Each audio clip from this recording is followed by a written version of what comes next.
নমস্কার বন্ধুরা, শুনছেন ভূতের ঠিকানা।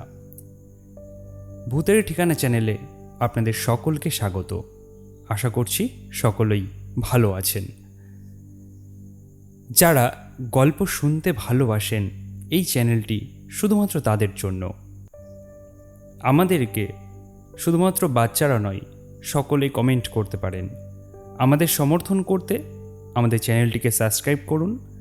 এছাড়াও লাইক, শেয়ার এবং আপনার মূল্যবান মন্তব্য করতে ভুলবেন না। গল্পের শুরুতেই আপনাদের কাছে অনুরোধ রইল, যারা যারা এখনও হেডফোনটি আপনাদের মোবাইলের সঙ্গে সংযোগ করেননি, তারা অতি শীঘ্রই হেডফোনটি ইউজ করুন, যাতে আজকের গল্পটি আপনার কাছে আরও ভালোভাবে শ্রুতিমধুর হয়ে উঠুক। শুরু হচ্ছে আজকের গল্প।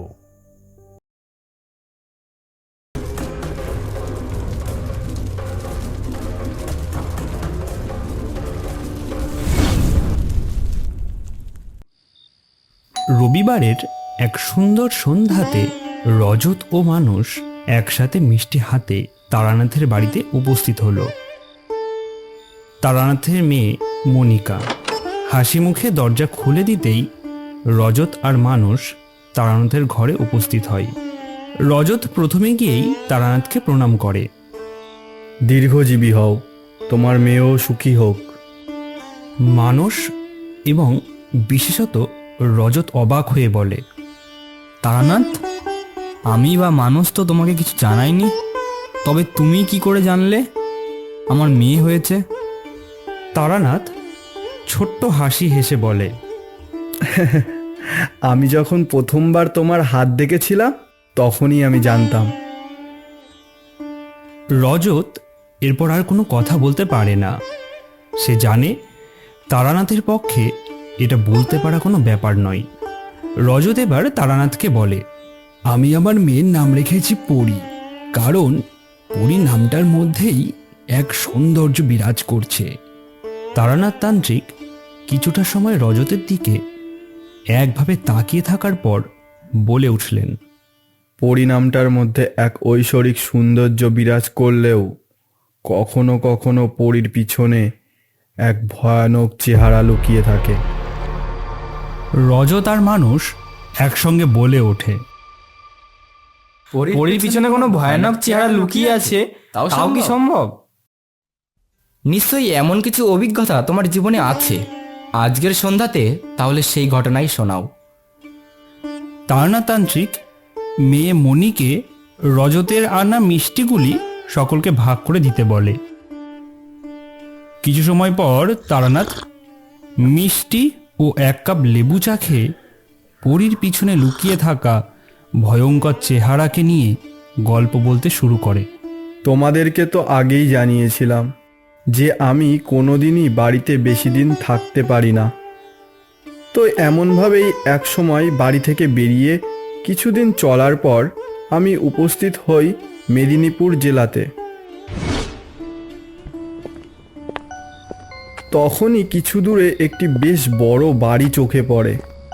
বাড়িটি দেখেই বোঝা যাচ্ছে এটি কোনো রাজবাড়ি, কিন্তু রাজবাড়িটির অবস্থা যে তেমন নয় তাও বুঝতে অসুবিধা হয় না। ধীরে ধীরে রাজবাড়িটির কাছে পৌঁছাতেই এক বিচ্ছিরি গন্ধ আমাকে আচ্ছন্ন করে ফেলল। আমি বুঝতে পারলাম এই রাজবাড়িতে এখন ভয়ানক বিপদ আগত। খুব শীঘ্রই এই রাজবাড়িতে মৃত্যুর মিছিল নামবে।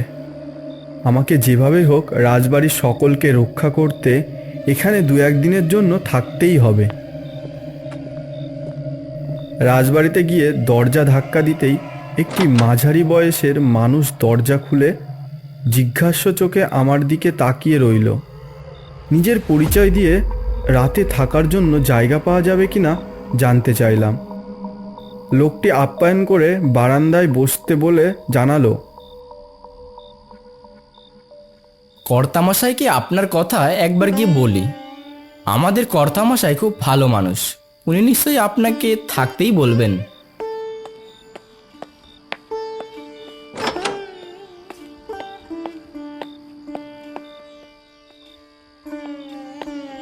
কিছু সময় পরে একটি বয়স্ক মানুষ হাসি মুখে হাত জোড় করে বাইরে বেরিয়ে আসেন। নমস্কার, আমার নাম হেমেন্দ্র রায়চৌধুরী। আমি নরহরির কাছে আপনার ব্যাপারটা শুনলাম। আপনি পণ্ডিত মানুষ, আমার বাড়িতে থাকলে আমাদের পরিবারের সকলের জন্য মঙ্গল। তাই শুধু এক রাত কেন, আপনি যতদিন খুশি এখানে থাকুন। আমার বুঝতে অসুবিধা রইল না। ইনি এই রাজবাড়ির কর্তা। মানুষটির অমায়িক ব্যবহার আমাকে অভিভূত করল।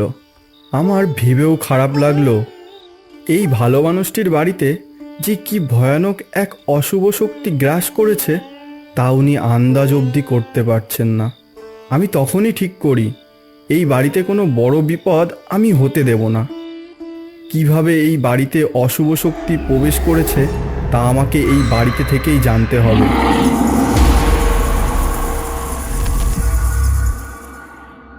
বারান্দা থেকে বাড়িতে প্রবেশ করতেই আমার বুঝতে অসুবিধা রইল না, অশুভ শক্তির প্রভাব এই বাড়িতে অনেক বেড়ে গেছে। আজ রাত থেকেই ভয়ঙ্কর কিছু ঘটবে, কিন্তু আগে থেকে বেশি কিছু বললে বাড়ির সকলে ভয় পেয়ে যেতে পারে। এই ভেবে আমি হেমেন্দ্রবাবু বা অন্য কাউকে কিছু জানালাম না। হেমেন্দ্র কুমার বাবু সুন্দর একটি ঘরে থাকার বন্দোবস্ত করে দেয়।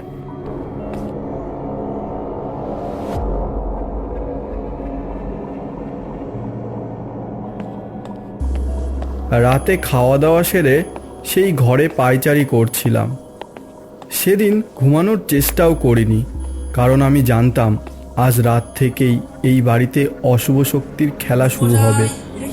হঠাৎ বাড়ির অন্দর থেকে চিৎকার শুরু হলো। দরজা খুলে বাইরে বেরোচ্ছি, এমন সময় দেখি হেমেন্দ্র কুমার বাবু হন হন করে আমার ঘরের দিকে আসছে। আমি বুঝলাম বিপদ শুরু হয়ে গেছে। জিজ্ঞেস করি, কি হয়েছে হেমেন্দ্রবাবু? আপনাকে এতটা বিচলিত লাগছে কেন? হেমেন্দ্রবাবু ভেজা চোখে বললেন, পণ্ডিত মশাই, আমার ছোট নাতনির সাথে যে কি হলো। আমি হেমেন্দ্রবাবুকে শান্ত হতেই বলি, কি হয়েছে আপনার নাতনির? বিষয়টা একটু খুলে বলুন তো। হেমেন্দ্রবাবু শান্ত হয়ে বলেন, মিঠাই আমার একমাত্র ছেলে তাপসের মেয়ে। আজ সন্ধ্যা অবধি সব কিছু ঠিকঠাক ছিল। আজকে কিছু সময় আগে আমার বৌমা হঠাৎ দেখে মিঠাই খাটে নেই। কিছু সময় নাম ধরে ডাকার পরও আওয়াজ না দেওয়াতে খাট থেকে নেমে খুঁজতে গিয়ে এক ভয়ানক দৃশ্য দেখে বৌমা চিৎকার করে ওঠে। সে দেখে মিঠাই রান্নাঘরে বসে কাঁচা মাংস ছিঁড়ে ছিঁড়ে খাচ্ছে। বাড়ির সকলে একসাথে রান্নাঘরে একই ছবি দেখে আটকে উঠি। শুধু তাই নয়, মিঠাই যেন মিঠাই নেই, এক বিকট গলাতে কেবল বলছে, এবারে কেউ বাঁচবে না, সকলেই মরবে, সকলেই। এবারে কেউ বাঁচবে না, সকলেই মরবে, সকলেই।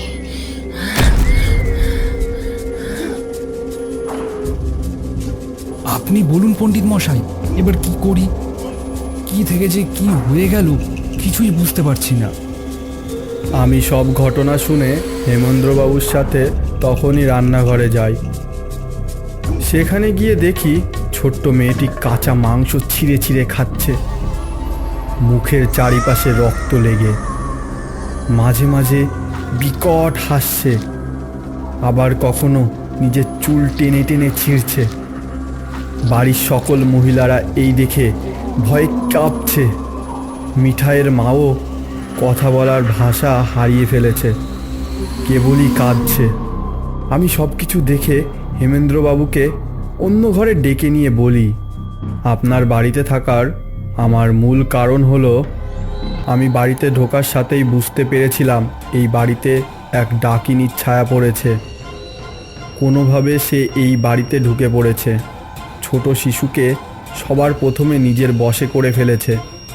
তাড়াতাড়ি কিছু না করলে কয়েকদিনের মধ্যেই আপনার নাতনি মারা যাবে এবং ধীরে ধীরে বাড়ির সকলেই মৃত্যুর কোলে ঢলে পড়বে।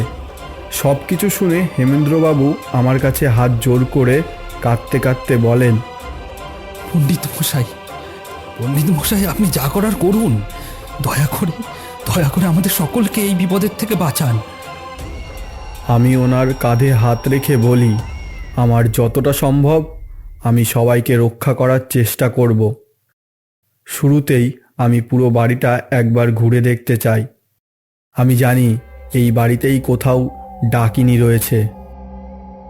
হেমেন্দ্র কুমার বাবু আমাকে রাজবাড়ির সবকটি ঘর একে একে ঘুরিয়ে দেখাতে শুরু করে।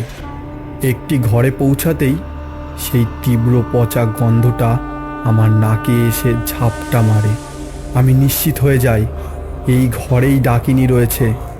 এই গন্ধ যে কেবলমাত্র আমিই পাচ্ছি তা বুঝতে আমার অসুবিধাই থাকে না। ঘরের একটি দিকে চোখ পড়তেই আমি আঁতকে উঠে বলি, এই মূর্তিটা এই ঘরে কিভাবে এলো? এটা কার ঘর? হেমেন্দ্রবাবু হকচকিয়ে উঠে বললেন, এটা তো আমার একমাত্র পুত্র তাপসের ঘর। এই ঘরে তাপস, আমার একমাত্র পুত্রবধূ আর আমার নাতনি থাকে। তাপস বিভিন্ন অ্যান্টিক জিনিস পছন্দ করে। দুদিন আগেই এই মূর্তিটি ও কলকাতা থেকে নিয়ে এসেছে। ও বলেছিল এটা নাকি একটা পরীর মূর্তি। দেখুন না, ওর ঘরে আরও কত মূর্তি, বিভিন্ন অ্যান্টিক জিনিস রয়েছে। আমি বেশ জোর গলাতেই বলি, এটা পরীর মূর্তি হলেও এটি আসলে একটি ডাকিনীর মূর্তি। এই মূর্তি দেখতে সুন্দর হলেও এর পিছনে লুকিয়ে আছে এক ভয়ানক চেহারা। এই মূর্তি কেউ বাড়িতে আনলেই তার পিছু নেয় এই ভয়ঙ্কর ডাকিনী, যে এক ভয়ানক প্রেত। ধীরে ধীরে বাড়ির সকলের শরীরে প্রবেশ করে, নিজের বশবর্তী করে ফেলে এবং দিন তিনিকের মধ্যেই সেই ব্যক্তিকে সম্পূর্ণ শুষে নিয়ে তাকে নিয়ে যায় নরকের গহীন অন্ধকারে। সব কিছু শুনে হেমেন্দ্রবাবু ঠক করে কাঁপতে থাকে। বাড়ির সকলকে ডেকে আমার মুখ থেকে শোনা সকল ঘটনা খুলে বলে। একটি সুন্দর পরীর মূর্তির পিছনে যে কি ভয়ঙ্কর চেহারা লুকিয়ে আছে তা ভেবে সকলেই শিউরে ওঠে। আমি সবাইকে এই ঘরে ঢুকতে বারণ করে দিই আর হেমেন্দ্রবাবুকে জানাই, কালকে রাতে আপনাদের বাড়ির কাছে শ্মশানে মৃত লাশের ওপর বসে ডাকিনীর বশের মন্ত্র পড়ব। শুধুমাত্র সেইভাবেই এই ডাকিনীর হাত থেকে মুক্তি পাওয়া সম্ভব। তারপর তাপস আমার পায়ে হাত দিয়ে বলে, পণ্ডিত মশাই, আমার মেয়েকে আর বাড়ির লোককে এই ডাকিনীর হাত থেকে রক্ষা করুন। আমি জানতাম না যে কি বিপদ আমি বাড়িতে ডেকে নিয়ে যাচ্ছি।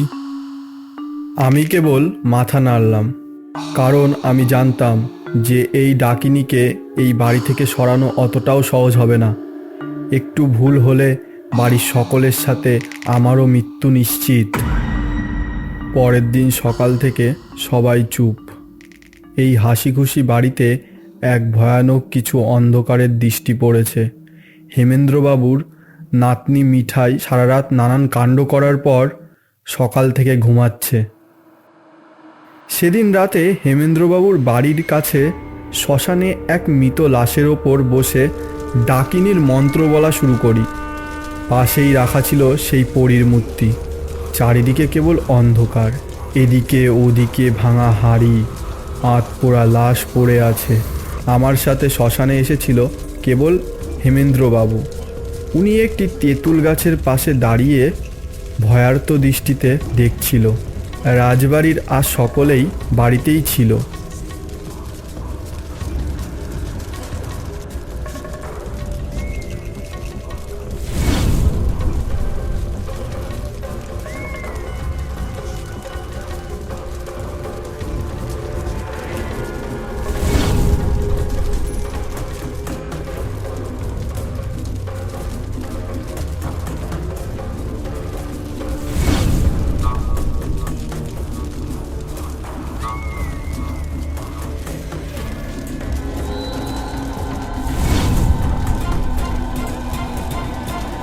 কিছু সময় মন্ত্র পড়ার পরেই পরীর মূর্তিটি ধীরে ধীরে নড়ে ওঠে, আর কয়েক মুহূর্তে সেই সুন্দর পরীর মূর্তির ভিতর থেকে বেরিয়ে আসে এক ভয়ঙ্কর চেহারা। সেই ভয়ঙ্কর চেহারা যেন আমাকে ছিঁড়ে খেতে চাইছে।